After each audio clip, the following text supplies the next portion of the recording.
Leia os sinais e se permita um momento. Você vive na minha memória, no meu pensamento. Hoje é tempo de amar, de perdoar. Não deixa o instante escapar.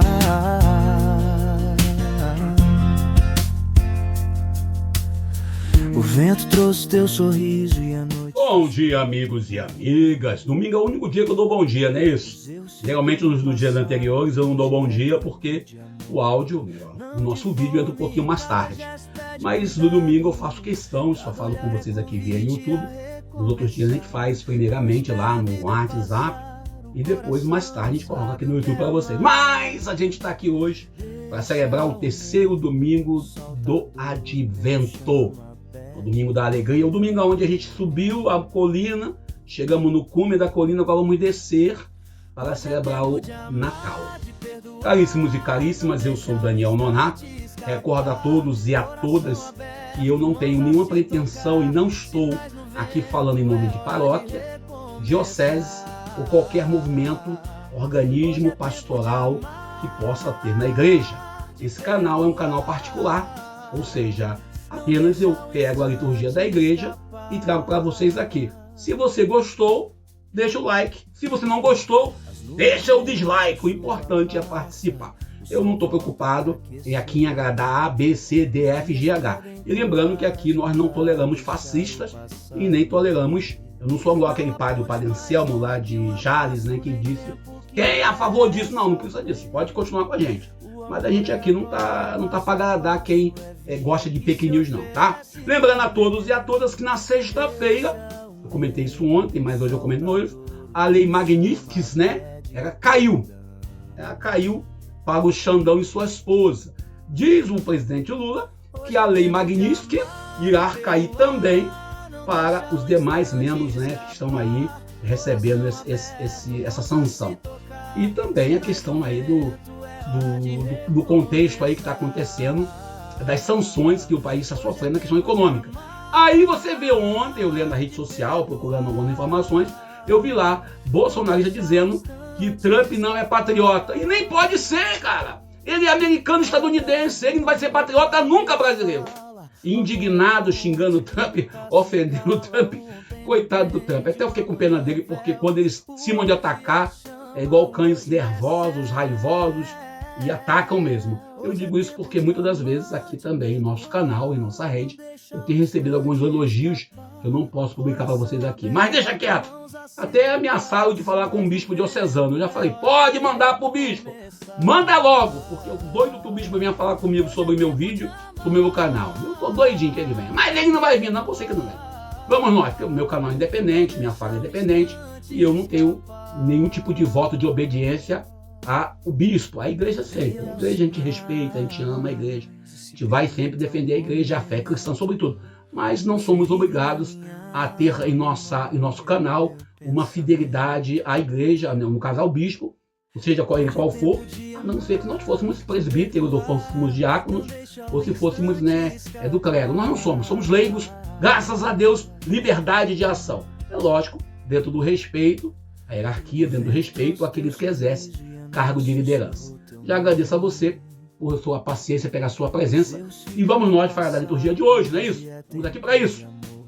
Nesse terceiro domingo do Advento, a igreja proclama, o domingo Gaudete, o domingo da alegria, no ano A. Nós estamos celebrando o ano A, o ano de Mateus. As leituras são as seguintes, nesse domingo. Isaías, capítulo 35, versículo 1 ao 6, depois versículo 10. Depois a gente vai ler o Salmo, vai proclamar o Salmo 145, entre parênteses 146. Já expliquei sobre a Septuaginta e sobre a tradução hebraica. Também a segunda leitura, Carta de São Tiago. Estamos acostumados a falar Carta de São Paulo, que a gente já vai direto, automático. Carta de São Tiago, capítulo 5, versículo 7 ao 10. E o Evangelho segundo São Mateus, capítulo 11, versículos 2 ao 11. é o famoso domingo Gaudete, né? O domingo em que a liturgia olha para a comunidade e diz: pode sorrir, mas sem perder a lucidez. Ou seja, alguns fazem da fé uma fuga e aqui não é permitido. A cor de hoje era muda. A igreja vem com roxo até hoje. Mas hoje, durante esse dia, é o único dia, nos 2 dias no caso que a igreja usa o Rósio, que é o domingo Gaudete, que é hoje, e o domingo Laudete, que é na Quaresma. Não é porque tudo deu certo, né? Não é porque o mundo entrou nos trilhos, é porque Deus já está agindo antes de tudo, está resolvido. A famosa frase: já estamos resolvidos? Sim, e ainda não. É alegria por quê? Com consciência, com esperança e sem ingenuidade. É uma alegria sem o filtro do Instagram, sem o filtro da foto aí que a gente às vezes coloca para ficar mais bonito. É uma alegria genuína, sabendo que o Senhor vai chegar. Nada de positividade tóxica. A famosa frase que eu escuto: está assim porque Deus quer assim. Não, tudo é assim mesmo. A possibilidade tóxica é você se inebriar, se enganar. E aqui não é permitido. Nós sabemos que temos muito que caminhar ainda nessa realidade humana, mas esse nosso caminhar envolve, sobretudo, também a certeza que tudo pode ser melhor se nós colocarmos em nossa vida a graça da espiritualidade. Nada de vai estar tudo certo. Se encarar, vamos dizer, sem encarar a realidade, sem procurar entender que o mundo está aí. A famosa frase que a gente diz lá no cursilho de cristandade, para quem sobe para fazer cursilhos, a gente chega no último dia e fala: gente, nós fizemos o cursilho, mas o mundo lá embaixo vai estar do mesmo jeito. Nós temos que reconhecer isso. A realidade nossa não pode ser uma bolha onde tudo em volta não importa. Não importa eu sozinho. E aí Jesus vem trazendo essa novidade. Se fosse hoje o Gaudete, diria algo assim: sorria, mas não desligue o senso crítico. Ou seja, hoje nós devemos celebrar isso, se alegrar, mas sem deixar de olhar para a realidade, no campo da política, no campo da formação, no campo religioso. Ou seja, e aí você vê o texto de Isaías 35, que nasce no exílio. O exílio na Bíblia não é retiro espiritual, fique bem claro isso. É um trauma coletivo de um povo. É a perda da terra, é a perda do templo, da religião, é a perda da identidade. E quando o povo começa a se perguntar: será que Deus ele deu um tempo pra gente? Será que Deus botou o bloco na nossa história? Ele foi deu uma bloqueada? Mas Deus nunca nos bloqueia. Ele nunca deixa a gente de lado. Aí o profeta vem, né, com a imagem quase provocadora: o deserto que floresce. Mas, atenção, Isaías não está falando da paisagem do calendário evangélico, não está falando do desenho lá das testemunhas de Jeová, aquela figura bonita. Ele está falando do corpo ferido, da comunidade. E também está falando dos cegos, dos surdos, dos coxos, dos mudos, de fato e de direito. Ou seja, na Bíblia, a doença não é só biológica, ela provoca uma exclusão social, ela provoca uma ferida social na comunidade. Quem não produz, quem não performa, quem não se encaixa, fica fora. Ou seja, se você tiver um problema de visão, você não serve. Ou seja, curar, então, não é só milagre, é reintegração à comunidade. Curar é uma reintegração social. E devolver é devolver, de fato, a voz, se a pessoa for muda, e a dignidade. É devolver a pessoa ao espaço sagrado. Devolver a pessoa aquilo que ela tem, que é a própria vivência social. Isaías anuncia um Deus que não está dando força de longe, mas é um Deus que entra na história humana, que entra nesta bagunça que é o mundo, essa lógica que nós vivemos da exclusão social, não está de acordo com as nossas normas, está fora. Isaías diz que esse Deus, ele não está preocupado com as normas, Ele está preocupado em se inserir para nos inserir. E o Salmo 145, entre parênteses 146, é direto sem rodeio. Não confie em príncipes. Ou traduzindo para o hoje, não confie cegamente nos políticos, sistemas, líderes religiosos ou projetos de poder que prometem salvação rápida. Ano que vem tem eleição, esse ano passado nós tivemos aí situações onde você vê claramente pessoas que cegamente acreditam nas 72 horas. Em 72 horas não acontece nada. E o Salmo descreve Deus assim: ele faz justiça aos oprimidos, dá pão aos famintos, liberta os prisioneiros, levanta os abatidos, protege os estrangeiros. O Trump aí com a tal de exclusão aí, com a tal da famosa vamos mandar embora do país aquele que é estrangeiro, e protege o órfão e a viúva. Ou seja, se a nossa fé não tocar a vida concreta, não é uma fé bíblica, é um discurso apenas religioso. A resposta do salmista é: vinde, Senhor, e salvai-nos. Não é uma oração de sofá, é um grito coletivo por transformação histórica e social. Se não tem como nós ficarmos apenas uma fé dentro da igreja, uma fé voltada para uma Eucaristia, para quem é católico, para uma hóstia consagrada, um Jesus que está lá no pão e no vinho, esquecendo que ele também está ali fora. Ou seja, você vê aí as deportações acontecendo, o Papa Leão XIV andou falando disso, e nós devemos olhar bem para isso. Tiago também, quando escreve para as comunidades exploradas, ele olha bem que tipo de gente está lá. É gente cansada, é gente que já ouviu muito sermão, mandando. Tem que ter paciência, Deus quer assim, quando na verdade não é bem isso. Mas Tiago não está defendendo a resignação. Ele propôs a paciência do agricultor. O agricultor não cruza braços, ele prepara a terra. O agricultor semeia, ele cuida, ele espera, ele poda, ele protege a sua plantação. Ou seja, é uma espiritualidade que enfrenta o imediatismo religioso. Muitas pessoas querem um Deus do pó de pirim-pim-pim. Pum, resolveu. Não é assim.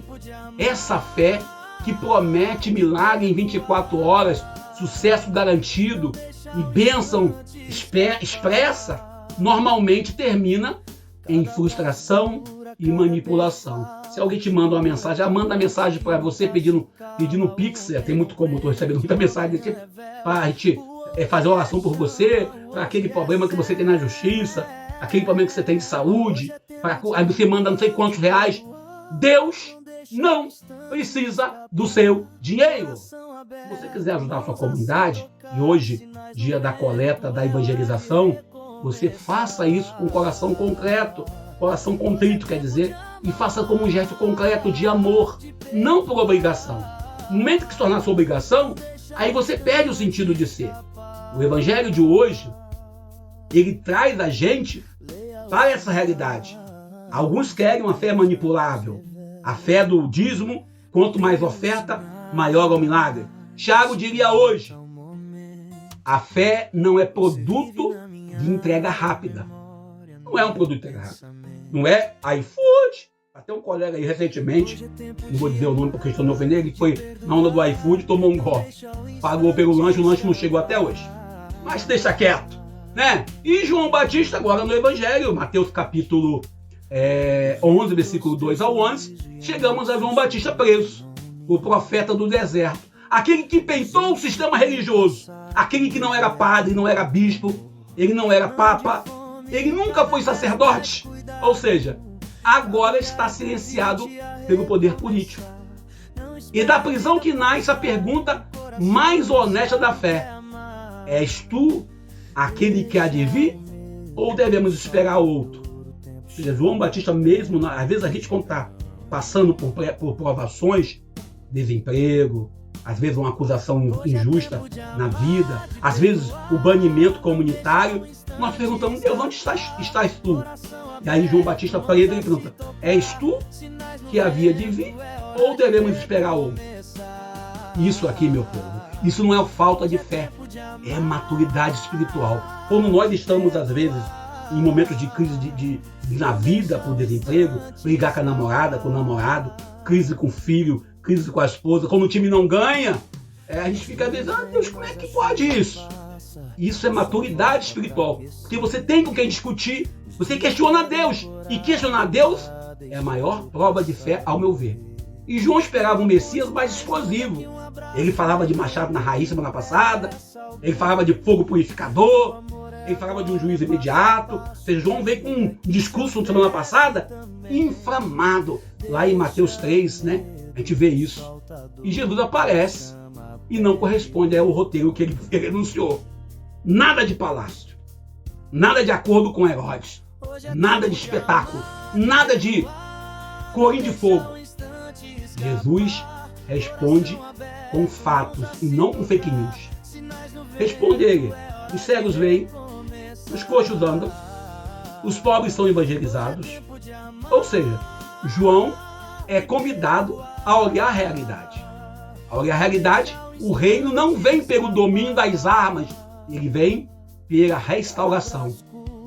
Aí Jesus solta uma frase muito perigosa: feliz quem não escandalizar por causa de mim. Porque o verdadeiro escândalo em Deus é um Deus que não serve, é um Deus que faz de Senhor, que não se aproxima, que tem um projeto de poder, um projeto de domínio. E esse evangelho desmonta toda a teologia da prosperidade, toda a fé feita à mercadoria, a religião do espetáculo, o Messias como o poder, aquele Jesus da Idade Média, o Jesus rei potente. Jesus não promete imunidade diplomática. Jesus não promete imunidade ao sofrimento. Por isso, durante a semana, ele falava do tal do fardo. Mas ele promete presença no meio da dor.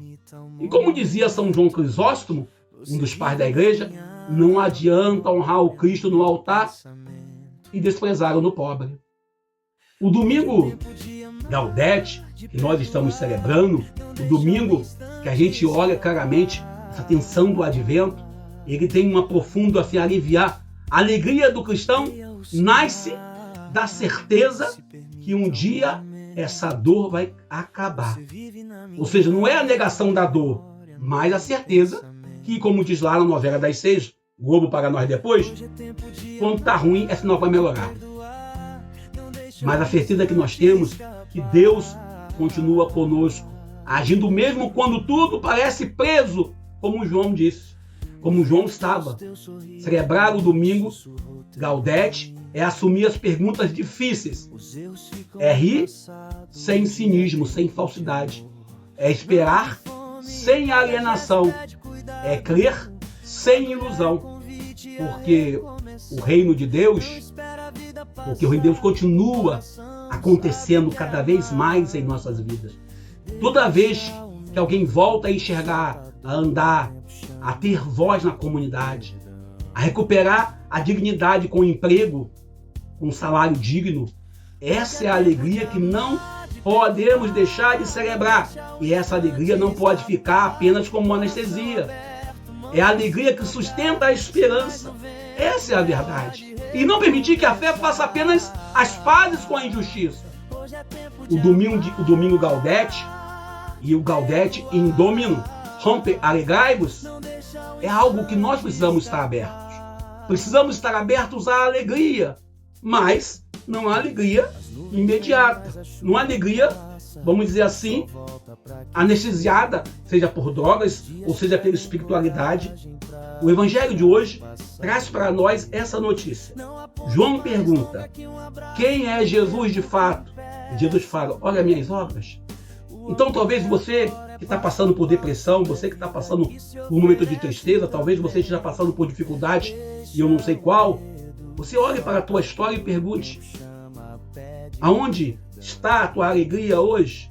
Não está em nada porque a namorada te deixou, o namorado te abandonou, porque o filho às vezes se magoou contigo, ou a filha, porque o patrão mandou embora, Mas a vida não se resume a momentos, ela se resume a tudo aquilo que nós temos e aquilo que podemos ser um dia. Eu vou parando por aqui. Peço a você que deixe seu like, essa é a minha alegria, né? E se puder, compartilhe esse vídeo. E para que a gente possa celebrar esse domingo na graça e no amor, respeitando quem pensa diferente e acreditando que nós podemos fazer o melhor. E a exemplo de Jesus, possamos dar vozes, podemos fazer o outro andar, que possamos fazer o outro enxergar. Hoje e sempre. Que Deus nos abençoe e nos ajude. Eu sou Daniel Nonato. Não deixa o instante escapar. Coração aberto, mãos a se tocar. Sinais no vento, é hora de recomeçar. Hoje é tempo de amar, de perdoar. Não deixa o instante escapar. Leia os sinais que o tempo já nos revela.